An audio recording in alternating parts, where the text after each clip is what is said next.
Assalamu alaikum wa rahmatullahi wa barakatuhu. Jinjina ta musamman ga CNSP.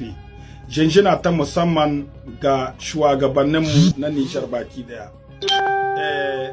Kwanan baya mun ga bayanan Salifu Modi, wanda a nan muna da ƙalubale bisa ga Salifu Modi, kuma muna kira ga CNSP. Durar da wani minista zai hito washe bayani ga 'yan ƙasar Nijar, to ya tar da taron manema labaru, 'yan jarida, ya tara 'yan societe civil wanda za su yi mai tambaya bayan bayanan da ya yi, domin ƙasa ce, 'yan ƙasa ne ake mulki, ya kamata a ba su bayanai su ma su yi tambaya akan abubuwan da shige musu duhu a cikin tambayar da za a yi.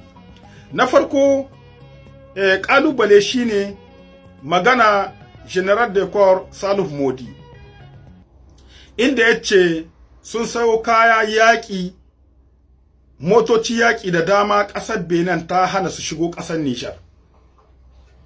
Na farko ya ce an sayo kayayyaki daga ƙasar Turawa sun hana wannan jirage su shigo ƙasar Nijar. To wannan gaskiya muna da ƙalubale bisa ga wannan magana. Na farko, turar da aka yi le 26 juillet na shekarar 2023, sai dai yawo ta ce za ta kai ma Nijar hari, Benin ta hito ƙarara ta ce za a kai ma Nijar hari, wanda suka ruhe muna iyakokinmu masu shigowa da abinci a cikin ƙasar Nijar. Bayan sai dai yawo ta yi kuskurenta, ta yi amanta ta lashe, sai ta hito ta ce ta buɗe iyaka. Bayan da ta ce ta buɗe iyaka, Nijar ta ƙi a buɗe iyaka saboda mi, saboda dalilan tsaro. Sojojin Turawan da muka kora daga ƙasar Nijar sun komo ƙasar Benin gab da iyakan Nijar. A nan a tambaya wannan, ku da kuke da takon saƙa da ƙasa, menene yasa kuka sau kaya na yaƙi har ku shigo da su ƙasar Benin? Tambaya ta farko kenan.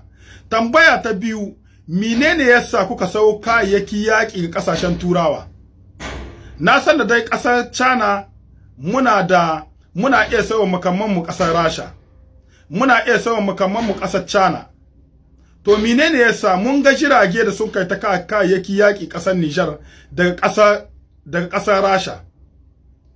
Sannan idan ni yi misali ga ƙasar Mali, wanda muke da confederation guda na IAS. Ƙasar Mali tana da gab da iyaka kakin ai kudeta ta Assimi Goïta. Ƙasar Cote d'Ivoire ce farƙin ƙasar Mali take. Amma kayayyakin da in ta sayo, tana sayo su ne su biyo ƙasar Guinea Conakry, ba ƙasar Cote d'Ivoire ba. Saboda dalilan tsaro tsakaninsu da takon saƙar da tsakaninsu da Cote d'Ivoire. Ƙasar Burkina ita ma tana so kayayyakinta na yaƙi su shigo ƙasar Togo ko su shigo ƙasar Ghana. Haka ƙasar Nijar tun lokacin da Benin ta hana kayan 'yan kasuwanmu su shigo ƙasar Nijar. Ƙasar Togo ne kayayyakinmu suke zawa. Me yasa kayayyaki yaƙin da aka zaka idan sun zaka cikin Afirka, har mu bari su zaka ƙasar Benin, ba zo ƙasar Togo ba. A wannan ya kamata Salifu Modi ya hito ya fassara ma 'yan ƙasar Nijar menene yasa suka yi hakanan. Idan ko sun yi hakanan gaskiya ne, to masu ba su shawara maƙiyan Nijar ne har yanzu. Saboda mun sani waɗanda aka yi makudeta har yanzu cikin minister su ne annan suna ba da shawara, su ne annan suna ci gaba da ayyukan da suke na siyasa kamar lokacin baya.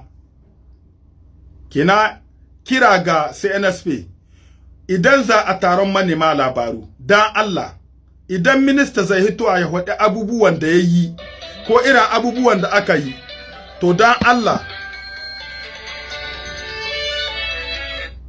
Allah a sa su taron manema labaru, 'yan jarida, 'yan societe civil, idan ya gama labaru nai a yi mai tambaya akan inda ya shige ma mutane duhu.